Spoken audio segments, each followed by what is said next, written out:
અમરેલી જિલ્લાના ગ્રામ્ય વિસ્તારમાં ધોધમાર વરસાદ પડ્યો। લીલિયા અને આસપાસના ગામમાં ધોધમાર વરસાદ। નાના બસ સ્ટેન્ડ, લાઇબ્રેરી રોડ સહિતના વિસ્તારોમાં વરસાદ પડ્યો। લાઠી રોડ, રાજકમલ ચોક, હીરામોતી ચોક વિસ્તારમાં પણ વરસાદ વરસ્યો છે।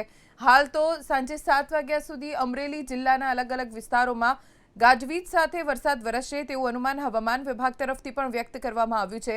જો કે અમરેલી જિલ્લામાં અલગ-અલગ વિસ્તારોમાં છેલ્લા 3 દિવસથી વરસાદ વરસી રહ્યો છે।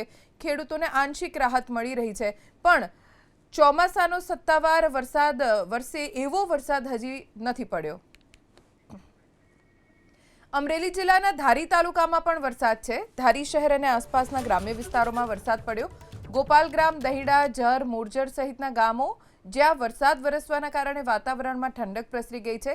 ખેડૂતોને રાહત એટલા માટે કેમ કે અલ નીનોની અસરના કારણે વરસાદ ખેંચાયો હોવાની આગાહી હવામાન વિભાગે વ્યક્ત કરી છે। ઉપરથી આ વર્ષે વરસાદ ઓછો પડશે તેવું પણ હવામાન વિભાગનું અનુમાન છે।